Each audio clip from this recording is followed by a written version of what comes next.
Everybody hit a pose. It's JoJo time.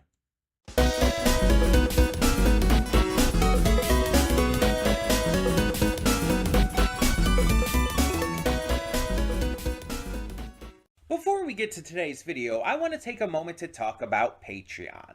That's right, we are on Patreon now, and we have a bunch of tiers with a bunch of great rewards. You can subscribe and get things like early access to all reactions, depending on your tier, depends on which reactions you get early access to. You can vote on polls exclusive to patrons that will help determine future reaction series and more. You will get to just have various choices in terms of like getting to choose future reactions I react to, getting to choose first impressions I check out, all kinds of different rewards, and possibly more coming in the future. We're still new at this. We're still figuring things out. It's a process. It's a process.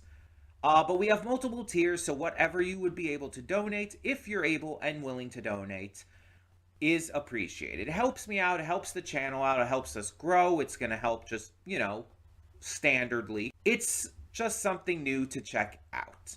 Plus, if you like getting the reactions early, that's also a plus.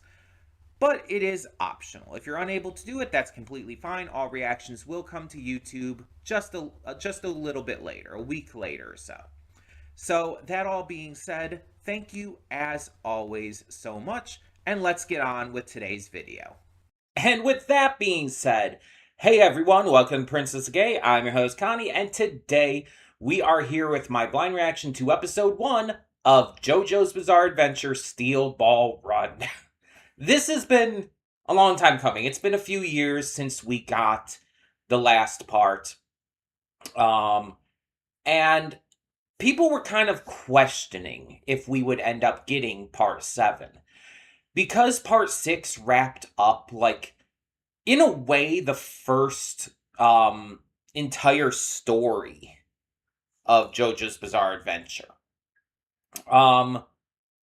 It wrapped everything up in a neat little bow with the entire bloodline, the entire deal with Dio, and just everything that came from it by resetting everything. It literally reset the universe, wiping out every character we've known and just completely starting fresh with alternate versions. Jolene Cujo no longer exists. The only person to come from the previous timeline is Emporio himself, who was the one who kind of caused the reset. And so Jotaro, Josuke, Joseph, all of them, all the JoJos are gone.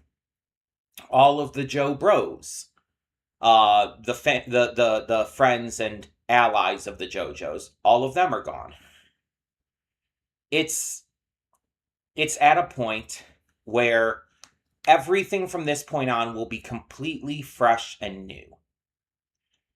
And so, yeah, people were wondering if we were even going to get a part 7, and then Steel Ball Run was, officially announced.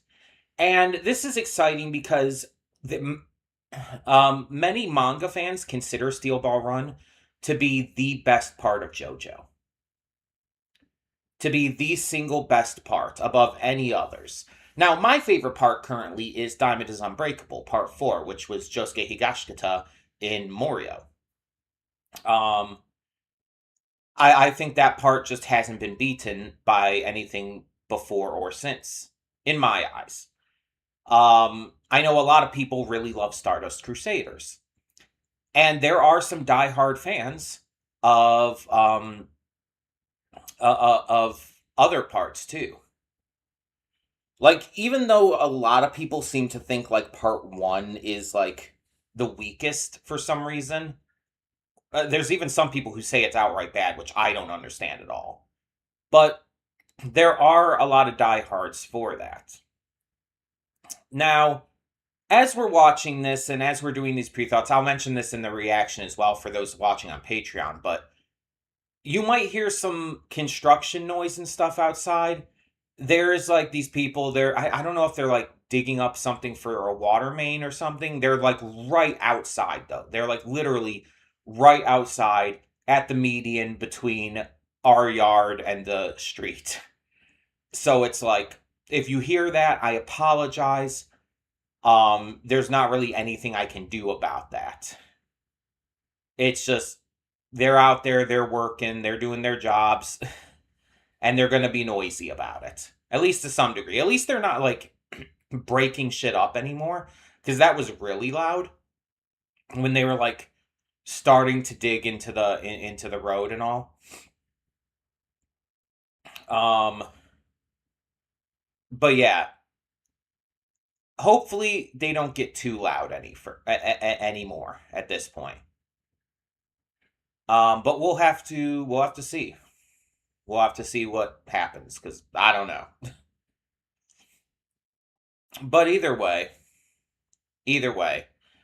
I don't know too much about Steel Ball Run compared to like others and all.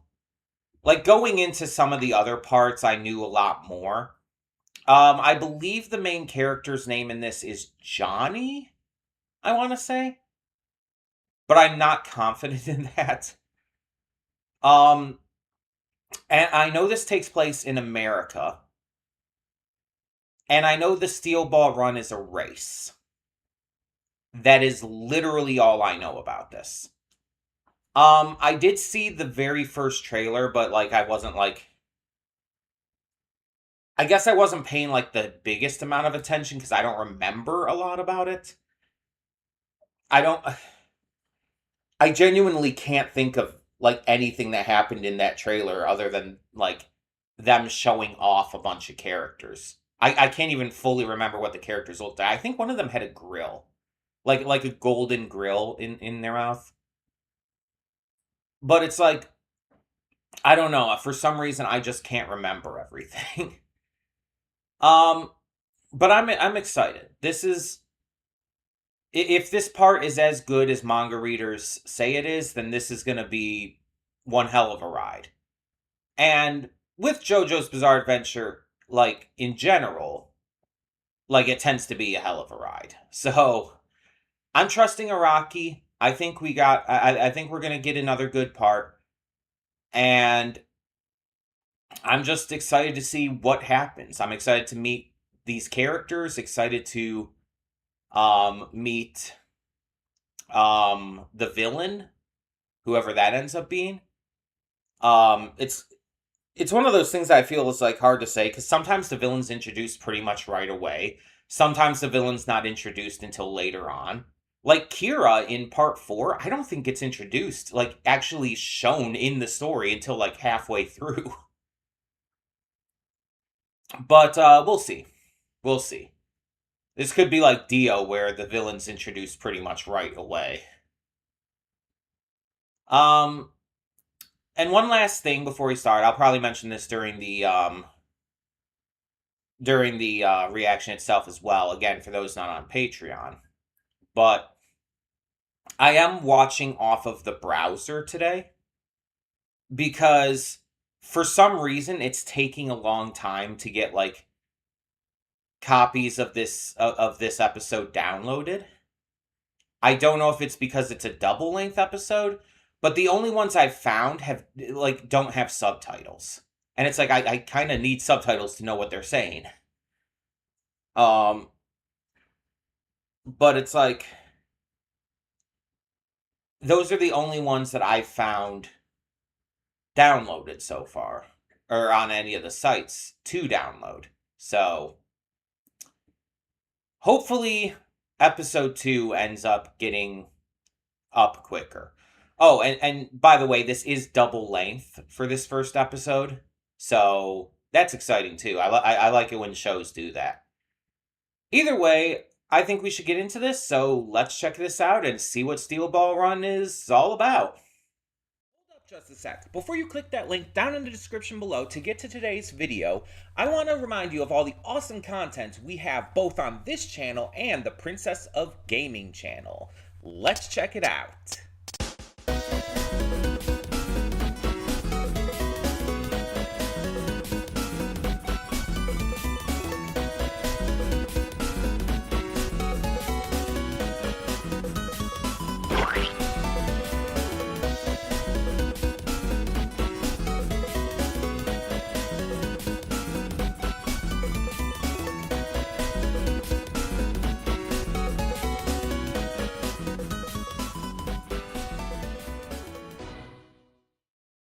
Welcome to the Afterthoughts. We'll begin with spoilers in 3, 2, 1, now.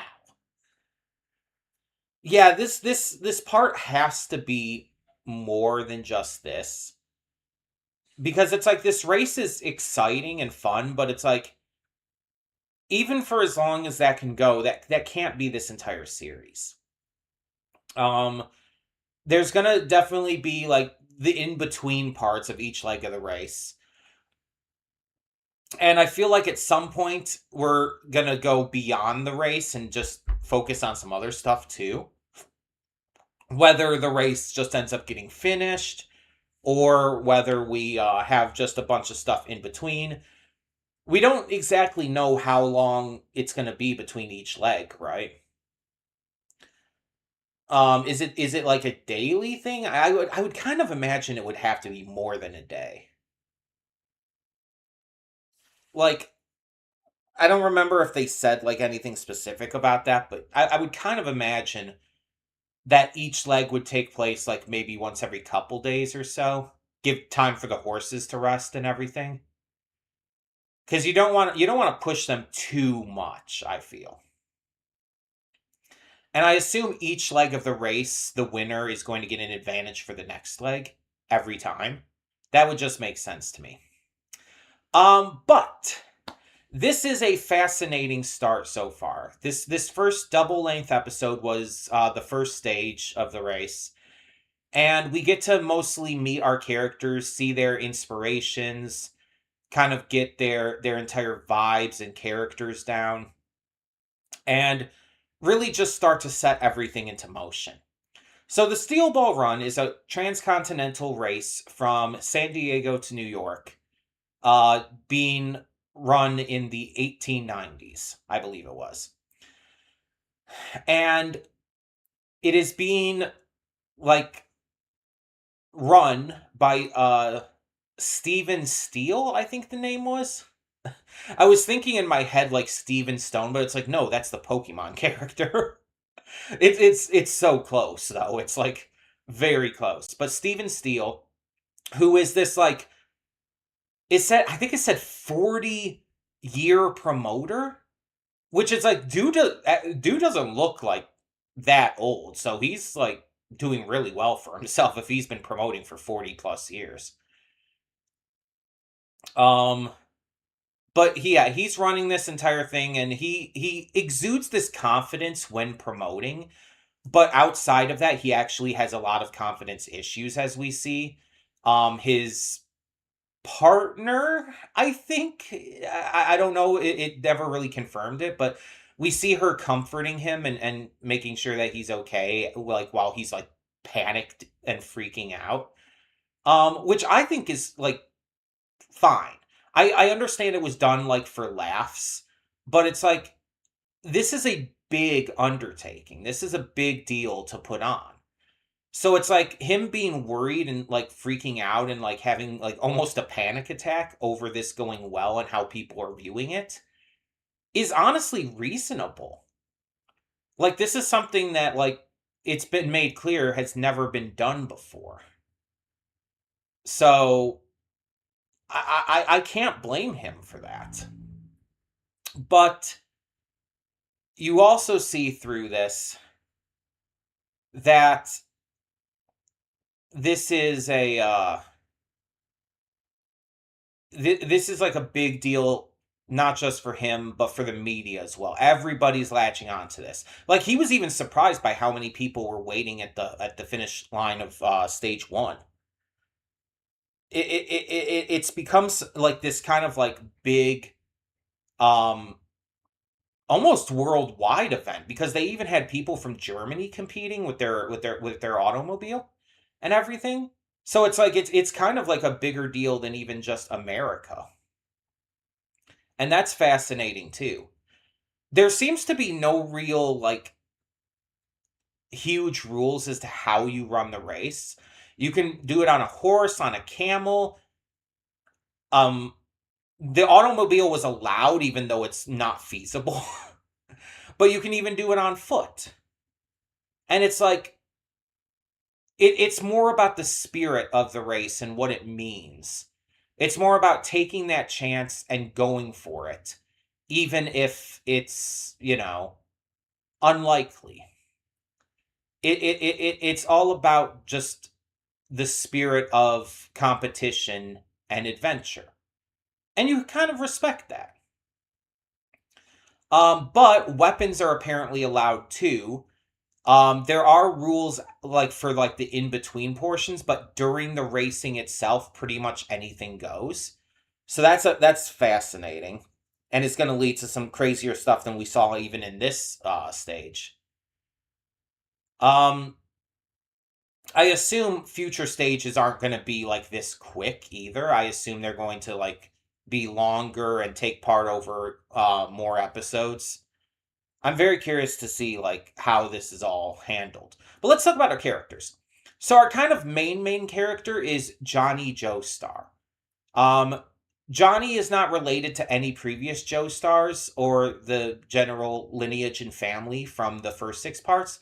Because just as a reminder, at the end of part 6, Stone Ocean, the entire timeline was reset. So this is a completely different lineage. Completely disconnected. And that's emphasized by the fact that we are in 1890 something. We've gone back in time because part 6 took place, I want to say, in the 2010s. And so it's we've kind of gone back in time, but also in a completely separate universe.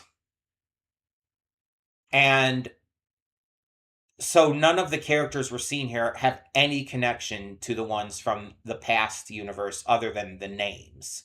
And maybe to a degree their designs. So we find out Johnny was a horse racing prodigy. He comes from a family that is very connected to this. His brother was a prodigy as well. And when his brother died, he kind of took up his brother's mantle and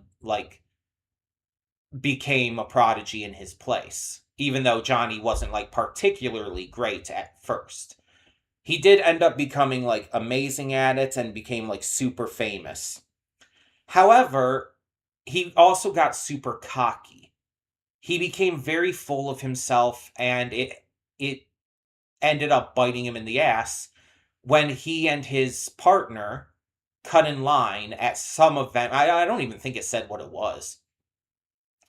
But he got into a little scuffle with this dude who has been waiting in line for since the previous day. And he ends up getting shot because of it. And he's shot in exactly the right place to where it paralyzes him from the waist down. On top of that, on top of being paralyzed from the gunshot, he also gets mistreated in the hospital to the point where it's they're not even changing him after he shits and pisses himself and stuff. And it's it's very clear that this is all going to be a humbling experience for him. It's all going to be about this guy who got very full of himself, learning to not be so cocky, learning to have a little more humility. And so I feel like Johnny's storyline, outside of just trying to find out what Gyro's balls are about, is going to be him learning to be a better person. Which is fine. I'm all good with a main character who starts off as kind of a jerk and has to better themselves throughout the course of the series. I genuinely am okay with that as a character plot point. But let's talk about Gyro. So Gyro, we actually get more time with in this episode than Johnny. Gyro would almost seem like the main character, but it seems more like he's going to be the deuteragonist alongside Johnny, the secondary main character. Kind of like in part 4, Koichi would have been the deuteragonist to Josuke. In this one, it's yeah, Gyro is the deuteragonist to Johnny. Gyro is a cocky, self-assured, almost prodigy himself. He uses these mysterious steel balls that can create this spin to them, and they seem to have the ability to alter whatever they come in contact with. They can bring out like the best in a horse's like quirks and movements. They can cause a person to have like muscle spasms that causes them to do things they might not normally be able to do, and so on and so forth. They can even cause someone's body to like kind of their muscles to kind of act on their own against their will, which, as we saw with the one guy who tried to shoot Gyro, but ended up his muscles turned the gun on himself and he, killed himself. The thing is, I would actually consider that more murder than suicide, though, because it was Gyro who caused it to happen. But it was also a duel. And so, like, the sheriff couldn't even do anything because duels in this time period would be, like, acceptable. Gyro almost seems like what Johnny used to be, and I wonder if that's going to be a big part of, like, their relationship. Johnny's going to see, like, Gyro as, like, his past self, and that's going to help him grow as a person. I don't think, like, Gyro's a bad guy, necessarily, but he is absolutely full of himself. And I think Gyro's going to grow alongside this as well. I think he and Johnny are going to help each other. We also have Diego Brando, nicknamed Dio. In the original timeline, Dio was the main antagonist who's like behind literally everything. Every villain from every part was like connected to Dio in some way. In this world, he shows that he still has this version of him, Diego, has the same level of intelligence that the original Dio had. Doesn't necessarily seem like a bad guy, but he's very observant and is able to use the wind and other stuff to his advantage. Though Gyro also shows that he does that as well. We don't get enough with Diego yet, though. Diego's not focused on a lot, so we don't get to see enough of him to really make too much of an opinion yet. We have Poco Loco, who is kind of a dork-ass weirdo. And I mean that with love. He's delightful so far. He's hilarious. He's adorable. He's just a delightful lad. And he believes that he's super lucky because of what a fortune teller told him. And that's why he chooses to enter the race. And to be fair, he's been getting some great luck in this first stage. And most of his fails, most of his falls end up actually helping him in the end. So it's like, okay. He's got a fun personality. He kind of has like this airheaded vibe to him, but not like in a really, really stupid way. More like in a kind of daydreamer way. Like with staring at the clouds and all. He seems really fun. We had Amd Avdol, I think the name was, who is obviously a newer version of Muhammad Avdol from Part 3.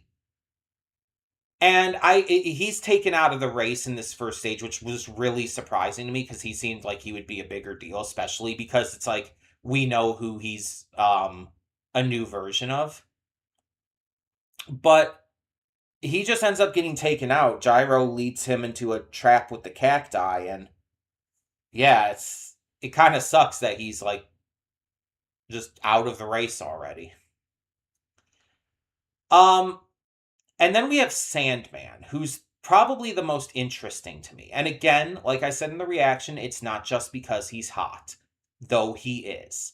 Sandman is a Native American who is running in this race on foot, which is wild for so many reasons. Now, there's already in this episode been people saying some negative things about him, some like not great things about him because of being Native American. Like, I think it was Stephen Steele who said something along the lines of like, he's got that Native American mystery to him or something like that. And it's like, oh, that's not great. I know this is like during a time period where it's like, yeah, that kind of stuff would be said, but it's like just ugh. He seems really interesting though, because he's been studying and taking part in what's referred to as white man stuff. In regards to him like reading white man literature, running like a white man, as the others were saying. And he seems to be like almost chastised because of it. But his interest almost seems like just out of curiosity. He wants to know more about all of this and wants to actually, like, you know, explore other cultures, which is never a bad thing. And I like him so far. We don't get a huge amount. He's another one of the characters we just don't get a huge amount with in this episode. But they're setting him up very well. And there is a certain air of mystery about him that is, I think he's going to end up being one of my favorite characters. There's definitely going to be some like big moments and reveals with him, and I'm very curious as to what they end up doing. The race itself was pretty fun. I enjoyed like the different obstacles they had to deal with, different strategies they used, and stuff like that. That was all pretty fascinating, because I don't know a lot about horse racing. I've never like watched that kind of thing. I've never been to the tracks. I've always had kind of a mixed thought on it though, just the general idea of it. Because like horse racing obviously is usually done with horses that are specifically bred and raised for that purpose. So they're able to handle a lot more. It's not just like abusing the horses or whatnot, but I feel like breeding horses specifically for something as strenuous as this can also be kind of to me. It feels weird. It's like breeding dogs specifically for dog shows. It's just like that's a bit weird, right? That's a bit weird. I can't be the only one that thinks that. But we also see during the course of the episode that the riders seem to care well for their horses. Gyro actually seems to really like care about his horse a lot. He seems actually like a very good horse owner. So that's great to see. And we see multiple of these people have like a history with this. It's not like new to them. Like Johnny has like obviously a huge history with his family and the horses. Poco Loco was working with horses, even though he wasn't doing much work. It's like a lot of these characters have the history there, and so I'm sure they know very well how to take care of them. And that's something I do hope to see a lot of in this series, just the horses being treated well. Because it's like, you know, you don't want to be mean, but I assume we're going to have at least one character who is going to be kind of a dick to their horse.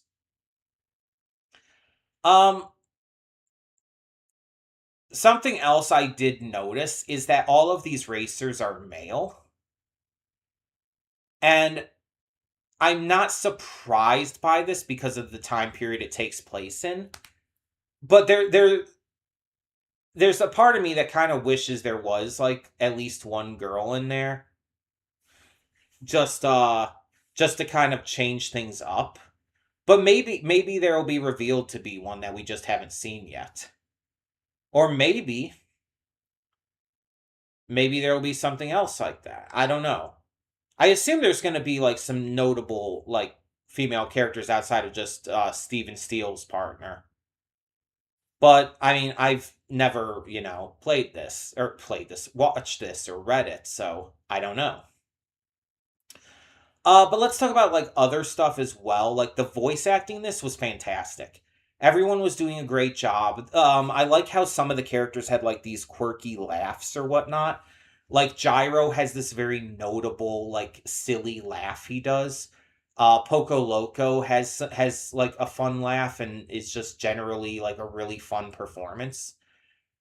I'd be very interested to hear this in the English as well. Um, because there's been some notable names that were announced for this series, and I can't remember who played. Let me see if I can look this up because I wanted to remember who plays Johnny because I know it was someone notable, someone that I've obviously like heard in various things. I just can't think of his name right now. Steel Ball Run Dubcast. Damon Mills. That's who it was.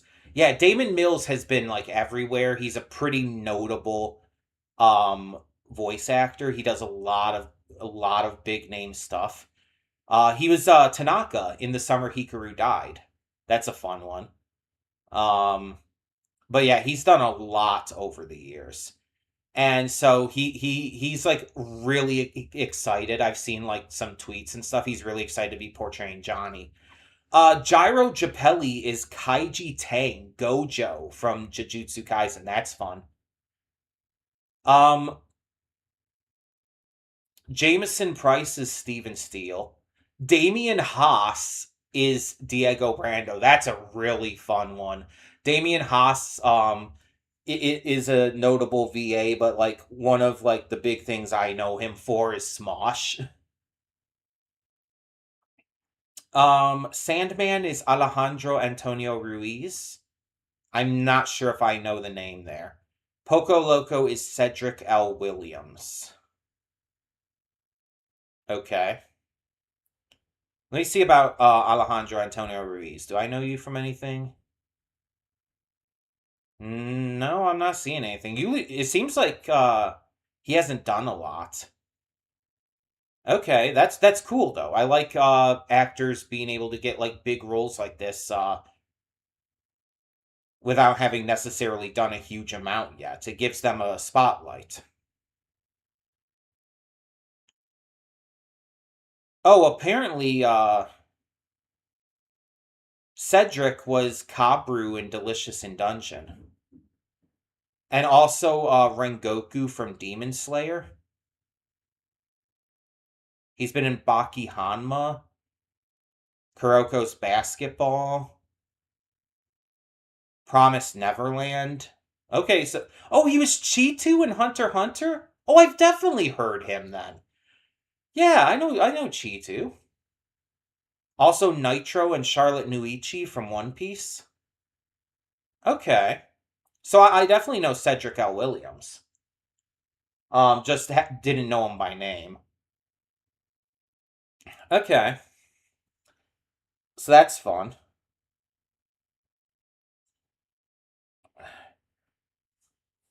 Not seeing like any other like notable names at the moment. But yeah, pretty good looking cast either way. Some pretty notable VAs. All of them did a great job. Well, all of the Japanese cast did. I haven't checked the dub cast yet, but I definitely am curious to hear what they sound like in the roles as well. I'll definitely be watching. I'll definitely be checking this out in the dub. Um, I really, really like the art and animation. Like it feels like it just keeps getting better every part. David Animation is doing a fantastic job. With the progression of the quality, like every part of JoJo gets better and better. And so it looks fantastic. The sound work was great. Um just really everything about it. I very much just enjoyed this first episode. And from what I'm gathering, this is rare for Netflix, but I believe this is just going to be like weekly. So episode 2 should be coming out next Thursday. Well, I'm recording this the day this comes out. It came out on Thursday the 19th. You're seeing this on Monday. So actually, for you, well, okay, if you're on Patreon, you're seeing this the Monday after it came out. If you're on YouTube, you're seeing it a week later. To be fair, to get all of that out. But yeah, I'm excited. So we're definitely going to keep going through this. We're definitely going to keep enjoying this as it comes, and hopefully it just continues to be really good. I'm very curious to see what else we get besides just the race. I definitely want to learn more about these other characters. And so, yeah. Thank you so much for tuning in. Let me know your thoughts down in the comments below. And we will be back next week with another episode. So for now, I'm Connie and I'm signing off. See you all next time.